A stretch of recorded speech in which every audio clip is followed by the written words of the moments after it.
Welcome to डोलिंगो Hindi. हमारे पास भारतीय इतिहास और भारतीय भूगोल पे वीडियोस है। प्रैक्टिस करने के लिए इस चैनल पे आपको 500 से भी ज्यादा एमसीक्यूज मिलेंगे। हमारे सारे वीडियोस में हिंदी और इंग्लिश में एक्सप्लेनेशन और नोट्स है।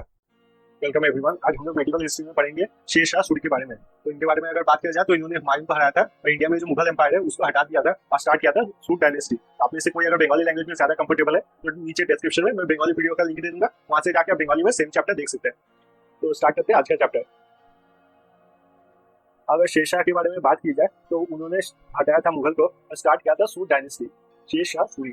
और ये जो 1540 टू 1555 ये जो है ये टाइम पीरियड है पूरा सूट डायनेस्टी, ना कि सिर्फ शेरशाह के लिए। तो 1540 से 1555 15 साल के लिए था आपका suit dynasty. He was the founder of the suit dynasty. अगर उनका ओरिजिनल नाम देखा जाए तो उनका ओरिजिनल नाम था फरीद खान। और उनके पिताजी थे आपके हसन खान। तो उनके जो पिताजी थे वो एक जागीरदार थे जौनपुर के। और आप समझ ही सकते हैं वो जागीरदार थे, वो काफी लॉयल थे आपके सुल्तान की तरफ, सुल्तान के प्रति वो काफी लॉयल थे। और जो फरीद खान थे वो सुल्तान के प्रति लॉयल नहीं रहना चाहते थे और वो अपने लिए बहुत बड़ा बड़ा सपना देखते थे, बहुत कुछ करना चाहते थे, अपना खुद का एम्पायर स्टार्ट करना चाहते थे। पर यह चीज आपके हसन खान को बिल्कुल भी पसंद नहीं आया कि उसका बेटा वफादार नहीं रहेगा सुल्तान के प्रति। इसलिए हसन खान और फरीद खान में काफी डिफरेंसेस थे और हसन खान ने बहुत बार मारपीट भी करता था फरीद खान के साथ। और फरीद खान इसीलिए आपका भाग गया था घर से। फरीद खान जब घर से भाग गया था वो जाके रहने लगा था बहर खान लोहानी के पास।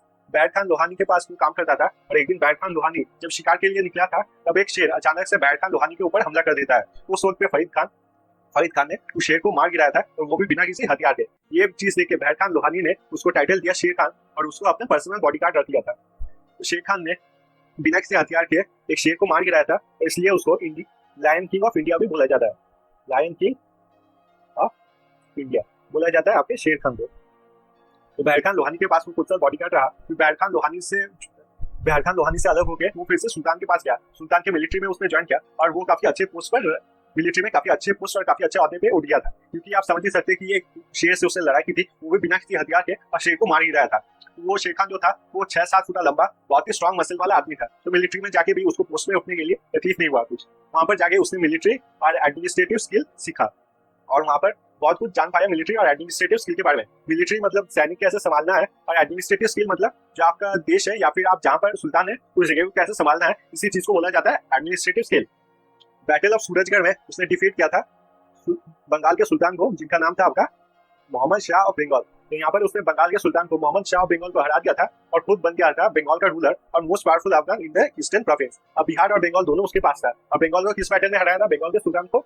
तो हराया था उसने सूरजगढ़ को। इस चीज के बारे में अगर आपको और डिटेल्स में देखना है, इससे पहले मैंने चैप्टर में हम लोग ने पूरा ये बैटल के बारे में देखा था मुगल वर्सेस शेर खान। यहाँ पर थोड़ा और डिटेल्स थोड़ा एक रिव्यू आपको दे देता हूँ, मतलब क्या क्या बैटल हुआ था। अगर शेर खान की बात की जाए, शेर खान सबसे पावरफुल आदमी बन गया था बिहार का। बिहार का इतना ज्यादा वो पावरफुल आदमी बन गया था कि उसने जाके बंगाल पे अटैक कर लिया। बंगाल पे कहाँ अटैक किया? तो बंगाल पे अटैक किया उसने गौड़ पे। गौड़ था बंगाल का उस टाइम का कैपिटल, गौड़। और शेर खान गौड़ को जीत लिया था। इसलिए शेर खान के पास वहाँ का जितना भी फर्टाइल सॉइल था, जितना भी टैक्स कलेक्शन था, सब कुछ वो अपने पास रखता था और अपने लिए पावर बढ़ा करता था, अपनी पावर बढ़ाता था।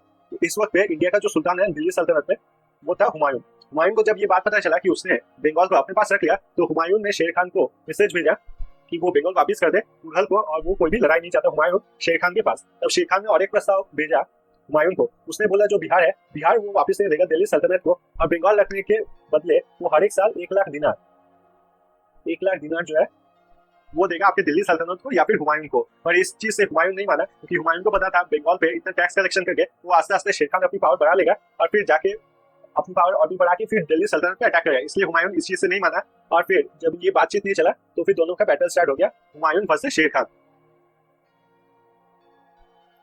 इसी कारण से बैटल हुआ था मुगल्स के साथ। जो उसका पहला बैटल हुआ था शेर खान और मुगल के बीच, वो हुआ था आपका बैटल ऑफ चौसा। तो पहला जो बैटल हुआ था शेर खान के साथ तो हुआ था बैटल ऑफ चौसा। और इस बैटल ऑफ चौसा में आपके हुमायूं को हार हो गई थी और शेर खान ये लड़ाई जीत गया था। शेर खान जब ये लड़ाई जीत लिया था उसने, तब शेर खान ने अपना नाम चेंज करके शेर खान से शेरशाह सूरी रख दिया था। जो हम लोग किताबों में अक्सर पढ़ते हैं शेरशाह सूरी, वो उसने नाम इसी बैटल में जीतने के बाद रखा था। इस बैटल में जीतने के बाद हुमायूं जब बैटल का उनसे भाग गया था तो शेर खान बिल्कुल भी नहीं चाहता था किसी भी तरीके से हुमायूं फिर से अपना पावर गेन करे। इसलिए उसने हुमायूं का पीछा किया और फिर से जाके हुमायूं से बैटल किया, द बैटल ऑफ कनौज। इस बैटल ऑफ कनौज में उसने बुरे तरीके से हुमायूं को हरा दिया था और हुमायूं और जो मुगल सल्तनत है उसको दिल्ली से बाहर निकाल दिया था। बैटल ऑफ कनौज में जीतने के बाद उसने खुद को एम्परर ऑफ इंडिया बोल दिया। उसने खुद को घोषित कर लिया कि वो एम्परर ऑफ इंडिया है। अगर शेरशाह की बात की जाए तो he had a tolerant attitude towards Hindus, मतलब वो हिंदू और मुस्लिम जितने हैं उनको सेम तरीके से ट्रीट करता था। अगर बात किया जाए तो उसके ऑफिस में एक जन काम करते थे जिनका नाम था आपका तोडरमल। ये बाद में जाके अकबर की कोर्ट में भी काम करते थे, पर पहले ये शेर खान की कोर्ट में काम करते थे। तो तोडरमल की अगर बात की जाए, वो जो हिंदू था और उसने पहले अपना काम स्टार्ट किया था शेर खान के पास। He include Hindus in his offices. अगर उसका देखा जाए कौन कौन सा जगह उसने कैप्चर किया, उसने कैप्चर किया था मालवा, चंदेरी और बहुत सारे दूसरे राजपूताना किंगडम्स। उन्होंने कैप्चर किया था। इसमें जो फाइट आपको याद रखना है, और बहुत ही भीषण फाइट हुआ था, मतलब डेंजर फाइट हुआ था एक दूसरे के बीच, और शेर खान को ये जीतने में बहुत ज्यादा मुश्किल हुआ था। वो हुआ था बैटल ऑफ समेल। ये कहाँ हुआ था? ये हुआ था अजमेर में, इन द ईयर 1504 में। ये शेर खान की लड़ाई की हुई सबसे मुश्किल लड़ाई थी, बैटल ऑफ समेर, जो कि हुआ था अजमेर में। तो कौन से साल में हुआ था? वो हुआ था आपके 1544 में। अगर उसका एक्सपेंशन देखा जाए तो उसका किंगडम कहां तक था, तो वो था Punjab in the west to Bengal in the east. अभी आप देखेंगे जो भी सुल्तान होते हैं इंडिया के, जो भी सुल्तान बनता है, उनके पास ये दो जगह तो जरूर रहता है। अब इन दोनों जगह की इंपॉर्टेंस समझते हैं। अगर पंजाब की बात की जाए, पंजाब मैंने पहले भी बहुत बार बताया था कि पंजाब को बोला जाता था गेटवे ऑफ इंडिया, क्योंकि जो भी ईरानी, अफगानी, तुर्की जो भी इंडिया में आते थे, वो ये पंजाब के रास्ते से ही आते थे, इसीलिए बोला जाता था गेटवे ऑफ इंडिया। तो जो भी जानवर आता था इंडिया में, उन्हें सबसे पहले पंजाब के रास्ते से ही आना पड़ता था। तो आप समझ सकते हैं पंजाब, अगर गेटवे आपका बहुत ज्यादा अच्छा कंट्रोल रहेगा, तो आप उस एम्पायर पे अच्छे तरीके से रूल कर सकते हैं। इसलिए इंपॉर्टेंट है पंजाब। दूसरा, अगर हम लोग बंगाल की बात करें, तो बंगाल में आपका सॉइल बहुत ही फर्टाइल था, और सॉइल में कल्टीवेशन भी बहुत ज्यादा होता था, इसलिए अनाज बहुत होते थे, और यहाँ पर बहुत ज्यादा आपका टैक्स कलेक्शन इसीलिए होता था। टैक्स कलेक्शन के साथ दूसरा बात यह है, यहाँ पर इंपोर्ट और एक्सपोर्ट भी बहुत आसानी से होता था। यहाँ पर पोर्ट से और सी से बहुत करीब था, तो यहाँ पर टैक्स कलेक्शन बहुत ज्यादा होता था। और जो मतलब सुल्तान थे और उनके जो भी स्टेट्स होते थे, उनका सारा खर्चा जो है इन टैक्स कलेक्शन से चल रहा था। इसके लिए जिनके पास पंजाब और बंगाल होता था, वही भारत के सुल्तान बनते थे। उनका अगर आखिरी कैंपेन देखा जाए शेर खान का, तो उसका आखिरी कैंपेन था कलिंजर में। वो चल बसे थे due to the explosion from gunpowder. और जो ये एक्सप्लोजन फ्रॉम गन पाउडर हुआ था, वो उनके ही तोप से हुआ था, और वो गलती से उनके ही तोप से वही चोट मिला था उनको, और वहीं पे चल बसे थे। कलिंजर की अगर बात की जाए, तो चोट मिलने के बाद भी वो जिंदा थे किसी तरीके से, और जैसे खबर मिला कि कलिंजर वो जीत गए, उसके बाद वो चल बसे थे। उनके जाने के बाद उनके जो बेटे थे इस्लाम शाह, वो सुल्तान बने थे, और इस्लाम शाह भी चल बसे थे 1553 में। अब जब शेरशाह सूरी और उनके बेटे इस्लाम शाह चल बसे थे, इनके बाद जितने भी अफगान नोबल्स है, उनमें लड़ाई स्टार्ट हो गया कि कौन अगला अफगान एम्पायर मतलब रूलर बनेगा। तो इसलिए डिसाइड किया गया कि जितना भी प्रोविंस है, जितना भी जगह है, वो सब छोटे छोटे हिस्से में डिवाइड कर दिया जाएगा, और सारे जो नोबल्स है उनको दे दिया जाएगा। तो ऐसे करके after Hind Afghan empire was divided between the nobles. ऐसे ही पंजाब मिल गया था आपके सिकंदर सूर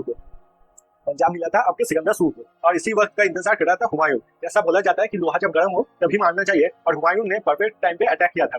इससे पहले अगर आप देखें, शेर खान के टाइम पे उसने अटैक नहीं किया था, या फिर इस्लाम शाह के टाइम पे भी अटैक नहीं किया। जब एम्पायर पूरे तरीके से डिवाइड हो गया और अलग अलग राजाओं के पास चला गया, तब जाके हुमायूं ने अटैक किया था। और हुमायूं ने पहला अटैक कहाँ पर किया था? तो फिर किया था पंजाब में, क्योंकि मैंने ये पहले ही बताया था कि जितने भी जानवर होते थे उनको पंजाब से ही आना पड़ता था। तो पंजाब आपका गेटवे था एक तरीके से इंडिया का, इसलिए सबसे पहले उसने पंजाब के जो सुल्तान है सिकंदर सूर, उस पर अटैक किया था, और बाद में उसने सिकंदर सूर को आसानी से हरा दिया था, और आस्ते आस्ते फिर से इंडिया में मुगल एम्पायर जो है उसने फिर से एस्टेब्लिश कर लिया था। अब जिसके लिए शेर खान सबसे ज्यादा फेमस है, वो है एडमिनिस्ट्रेशन। उसने कुछ ही साल में एडमिनिस्ट्रेशन में बहुत सारे चेंजेस किए। एडमिनिस्ट्रेशन को स्मूथली चलाने के लिए, सही तरीके से चलाने के लिए उसने बहुत सारे काम किए थे। अगर देखा जाए, डिवाइडेड हिज एम्पायर इनटू सरकार्स, और फिर सरकार्स को डिवाइड किया था उसने परगनास में, और फिर परगना को डिवाइड किया था उसने मौजाज में। आप समझ सकते हैं कि जो हिस्सा था सबसे पहले उसका एम्पायर था, उसको डिवाइड किया सरकार में, सरकार को फिर से डिवाइड किया और भी छोटे हिस्से में, जिसको बोला जाता था परगना, और परगनास को उसने डिवाइड किया गांव में, इसे कहा जाता था मौजाज। अभी अगर शेरशाह की बात की जाए, उसका मेन जो एम्पायर था वो था आपका दिल्ली और बंगाल में। तो आज भी आप देख सकते हैं जो परगनास है अभी भी बंगाल में चलते हैं, जैसे कि नॉर्थ 24 परगना या फिर साउथ 24 परगना, ऐसे परगना अभी तक बंगाल में है। तो वो जो उसने सिस्टम स्टार्ट किया था वो अभी भी चलता है बंगाल में। डिपार्टमेंट, अगर उसका डिपार्टमेंट देखा जाए, उसने डिफरेंट डिपार्टमेंट बनाए थे डिफरेंट चीजों के लिए। जैसे टैक्स कलेक्शन के लिए उसने बनाया था दीवाने विशारद। आर्मी के लिए उसने डिपार्टमेंट बनाया था, जो आर्मी देखती थी, आर्मी को पूरा ऑर्गेनाइज करती थी, इसके लिए उसने डिपार्टमेंट बनाया था दीवाने अरीज। फॉरेन मिनिस्ट्री, जो दूसरे राज्य से बातचीत करना, उनसे ट्रीटी संभालना या फिर कोई हेल्प करना, उनसे बात करने के लिए फॉरेन मिनिस्ट्री का जो डिपार्टमेंट बनाया था उसका नाम था दीवाने रिजालत। और कम्युनिकेशन के लिए चिट्ठी भेजना या फिर कोई गुप्तचर की बातें रखना, उसके लिए उसने डिपार्टमेंट रखाया था दीवाने इंशा।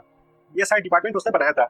लैंड असेसमेंट वो करता था हर एक साल, जिसका नाम था जब्त ई हर साल। मतलब हर साल वो देखता था किसके पास कितनी जमीन है, और जमीन का जो 1/3 हिस्सा था वो देना पड़ता था एज टैक्स। मतलब जो जमीन है आपके पास, उसका जितना भी प्रोडक्शन है, उसका 1/3 हिस्सा आपको टैक्स देना पड़ता था। अगर लैंड मेजरमेंट की बात की जाए, तो लैंड मेजरमेंट उसने एक निकाला था जिसका नाम था सिकंदरी गज। आज के दिन में जैसे सेंटीमीटर, मीटर या फिर इंचेस देखा जाता है मेजरमेंट के लिए, वैसे ही उसी टाइम पे जो मेजरमेंट का यूनिट था वो था अपना सिकंदरी गज।